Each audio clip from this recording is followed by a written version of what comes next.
Les astrologues allemands du début du XXe siècle avaient fort bien posé les problèmes. Et d'ailleurs, ce début du XXe siècle est probablement l'âge d'or de l'astrologie allemande moderne, tout comme les années 50-60 furent l'âge d'or de l'astrologie française moderne. Quant au XXIe siècle, je crois qu'il est un peu tôt pour en parler, mais il est possible que nous ayons à faire un nouvel âge d'or de l'astrologie française au cours de la décennie en cours et de celle qui suivra. Alors, ce que l'astrologie allemande, ce qu'on appelle normalement l'école de Hambourg, ou on parle aussi de l'école uranienne, je crois, de Witt, W-I-T-E, entre autres, c'est que là, nous avons justement un exemple d'une pratique qui engage la théorie. En ce sens que, il faudrait bien comprendre ce que je veux dire, en ce sens que des événements, des phénomènes qu'on voulait observer astrologiquement, qui paraissaient relativement marquants, prégnants, ne parvenaient pas à s'expliquer au moyen du modèle astrologique en cours, donc je le répète, avant la Première Guerre mondiale. Et d'où l'idée de ce qu'on appelait à l'époque les planètes transneptuniennes. On ne connaissait pas encore Pluton, qui n'a été découvert qu'en 1930, mais on proposait qu'il pouvait y avoir des planètes au-delà de Neptune, dont on pourrait déterminer en quelque sorte la position par justement ces événements qui se produisaient à des dates qui n'étaient pas pertinentes sur le plan du modèle astrologique existant. Et à ce moment-là, les astrologues ont lancé des noms de dieux censés nommer ces astres au-delà, enfin qui devaient être donc au-delà de Neptune, donc avec une périodicité assez longue. Et ils ont ajouté à cela, si ma mémoire est bonne, en tout cas si mes informations sont bonnes, les mi-points, qui sont également des points qui n'existent pas réellement dans le modèle astrologique de l'époque, mais qui, parce qu'on veut dire au sens d'une position astronomique précise, voire même d'un aspect précis, mais qui sont à mi-parcours entre deux astres. Midpoint, midpoints en anglais, qui est une notion qui a été récupérée par Reinhold Ebertin dans les années qui suivront la Première Guerre mondiale. Reinhold Ebertin qui lui-même introduira une idée également très, très intéressante de diviser le parcours d'une planète en 4 temps, en 4 phases, qui correspondent globalement aux équinoxes et aux solstices, avec la division traditionnelle cardinaux fixes mutables. Autrement dit, pour lui, des planètes qui étaient à 90 degrés étaient conjointes. Toutes les planètes en signes cardinaux se retrouveraient conjointes. Toutes les planètes en signes fixes se trouveraient conjointes au degré correspondant, et pour les mutables également. Donc tout cet ensemble est tout à fait important, et moi-même j'ai été formé à cette école jusqu'à un certain point, notamment lors d'un séminaire que j'ai suivi en 1971 à Aalen. J'avais alors 23 ans, sur cette mouvance intellectuelle. C'est à ce moment-là d'ailleurs que j'ai rencontré Julien Sturm et Lizard, et à partir de là que nous avons programmé en 1974 un congrès de l'ISAR, de l'International Society for Astrological Research, à Paris, en collaboration avec le CIA. Bon, je vous raconte tout cela pour vous dire que la question des repères, des bons repères en astrologie, des bons repères notamment sur le plan prévisionnel, parce que c'est là que c'est payant, les repères sur le plan de l'astropsychologie, vous m'excuserez, mais on peut difficilement mettre en évidence une erreur de repérage au niveau de l'astropsychologie.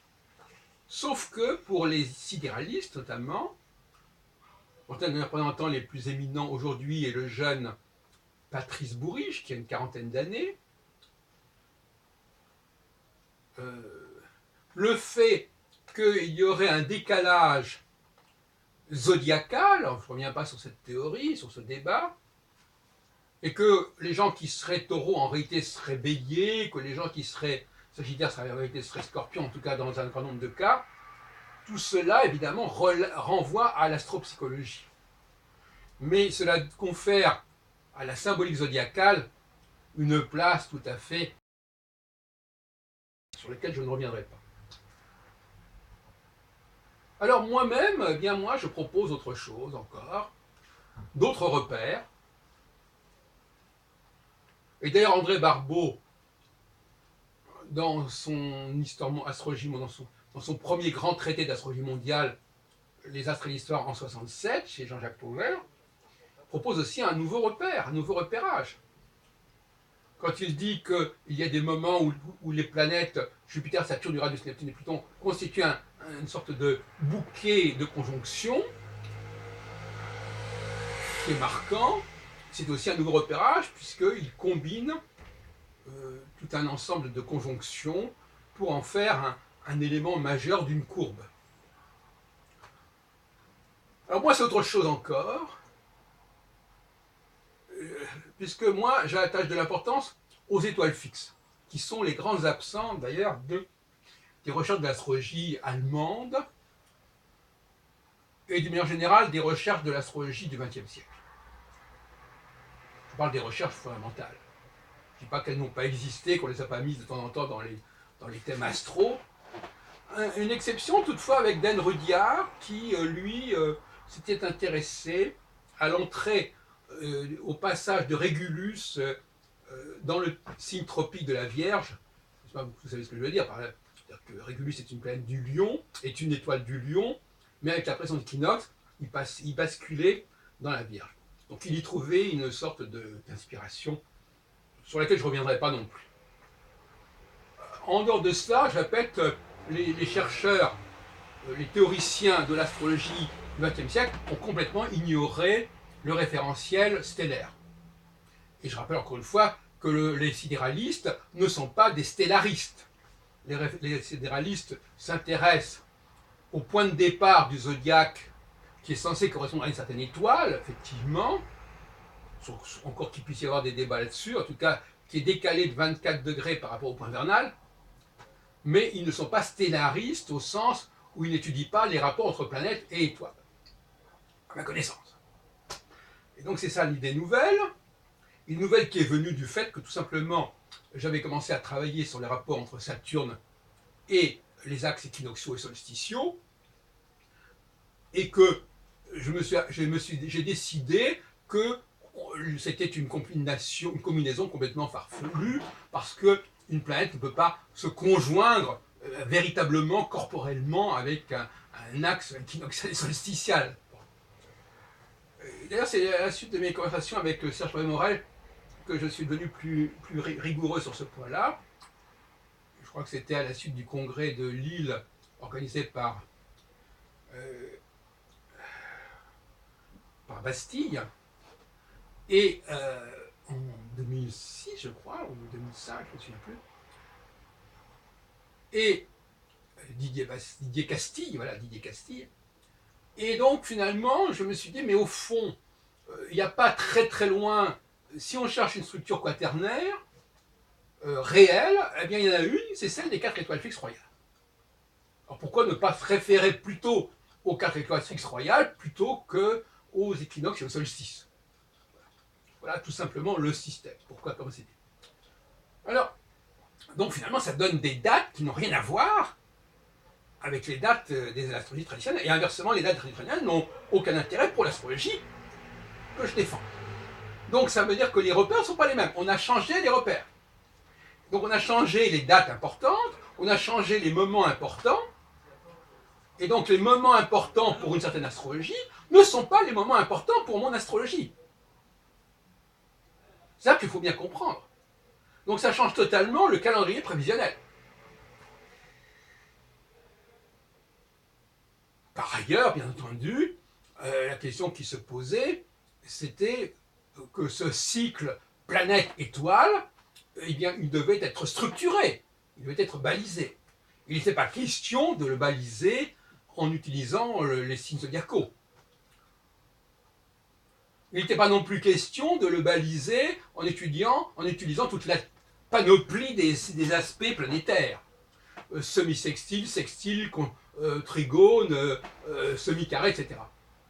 Ce qu'a proposé d'ailleurs André Barbeau, qui nous fait une analyse extrêmement pointue de l'évolution du cycle en passant par tous ces points aspectaux. Bon. Moi, je vais proposer simplement une dialectique, conjonction, équilibration. C'est le mot que je lance actuellement, équilibration. Équilibration, ça veut dire le moment où la planète, en fin de compte, est à l'opposé non seulement d'une étoile fixe, c'est même pas la question, elle est à équidistance de deux étoiles fixes royales. Donc au maximum d'élongation, si on veut, non pas d'une seule étoile, mais de deux étoiles. Puisque dans un système de cadran avec un quadrillage pareil, la planète est toujours reliée non pas à une étoile, mais à deux étoiles. J'appelle ça l'équilibration. L'équilibration par opposition à la conjonction. Et là encore, l'équilibration, c'est un aspect qui n'existe pas dans l'astrologie traditionnelle. L'équilibration, si, il existe d'une certaine manière, mais pas vraiment. Parce que l'équilibration, c'est un point, un repère spatial, mais qui est donc un repère temporel pour la prévision astrologique, qui se trouve à mi-distance entre deux étoiles fixes royales. Donc c'est un mi-point. L'équilibration, c'est le mi-point entre deux étoiles fixes royales.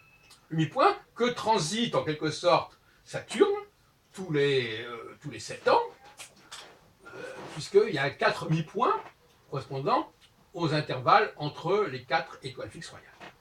Mi-point entre Aldébaran et Régulus, mi-point entre Régulus et Antares, mi-point entre Antares et Fomalhaut, mais mi-point entre Fomalhaut et Aldébaran à nouveau, etc. Voyez-vous ? Donc, ce qu'il faut bien que vous compreniez, chers amis, c'est que les repères spatio-temporels ne sont pas les mêmes selon les astrologies qu'on utilise. Donc, dire l'astrologie peut ceci ou peut cela, ça ne veut rien dire. Quelle est l'astrologie ? Quels sont les repères spatio-temporels de telle astrologie ? Si vous utilisez les mauvais repères spatio-temporels, vous ne ferez pas de la bonne astrologie. C'est clair. Voyez-vous à quel point ces questions-là ne sont pas du tout négligeables. Alors vous me direz, effectivement, voyons la pratique. Voyons la pratique. Et c'est vrai que quelque part, c'est bien de ça dont il s'agit. Sauf que cette pratique, elle est elle-même née de l'observation des faits. Comme j'ai dit par rapport à l'école de Hambourg. C'est-à-dire, on constate qu'il y a des choses qui se produisent à certains moments et qui ne correspondent pas à quelque chose qui fait sens dans le modèle utilisé. En l'occurrence, si l'on prend 3 moments essentiels que sont mai 68, 1989 et 2011, qui sont 3 moments de mouvement social fort, de contestation forte du pouvoir, on est là dans ce que j'appellerais une période des moments d'équilibration, c'est-à-dire d'une volonté de ne pas se laisser avaler, absorber par le pouvoir autocratique, et de passer de ce qu'on appellerait une monarchie absolue, conjonctionnelle en quelque sorte, où il y a confusion entre la planète et l'étoile, à une monarchie parlementaire, à une monarchie constitutionnelle, qui est celle de ce que j'ai appelé l'équilibration, qui renvoie d'ailleurs à Libra, qui est le signe de la balance, le mot Libra étant un mot latin qui a donné le mot équilibre, qu'on retrouve d'ailleurs également, balance, on retrouve également dans bilan. Alors, et la balance, c'est pas rien non plus, puisque la balance, c'est le 7e signe, donc quelque part, c'est le signe d'opposition au printemps, c'est le signe de l'automne. Donc c'est intéressant d'opposer conjonction et équilibration à équinoxe d'automne, équinoxe de printemps, équinoxe d'automne. Sur le plan symbolique, sur le plan analogique. Voilà, donc effectivement, on s'aperçoit que ces 3 moments que je viens de citer, qui sont forts sur le plan historique, au cours depuis une cinquantaine d'années, puisqu'on va fêter en 2018 les 50 ans de 68, sont marqués par le même phénomène d'équilibration. Exactement le même. C'est-à-dire dans les 3 cas, Saturne se trouve au mi-point entre 2 étoiles fixes royales. On n'est pas donc dans des travaux qui ne s'occupent que d'un certain pays, d'une certaine date, etc. Saluons entre parenthèses donc les travaux d'André Barbeau sur le cycle Saturne-Neptune, qui fait problème dans le pour les astrologues d'autrefois, fait problème parce que comme Neptune était inconnu jusqu'au milieu du 19e siècle, il est évident qu'il ne constituait pas un repère temporel existant. Et voilà, encore une fois, l'utilisation de nouvelles planètes génère d'autres repères qui peuvent être soit vrais, soit faux. Là encore, et comme on dit, n'est-ce pas, si on rajoute du faux dans du vrai, ça fait quelque chose qui n'est pas très comestible. Alors, voilà ce que je voulais vous dire en gros, mes chers amis, surtout pour les gens qui se lancent dans l'astrologie. Faites attention d'utiliser une astrologie qui a les bons repères de temps. Car si elle n'a pas les bons repères de temps, elle va vous fourvoyer, elle va vous envoyer sur des dates qui ne correspondent à rien, et inversement, des moments importants ne correspondront non plus à rien dans votre modèle. Voilà, au revoir.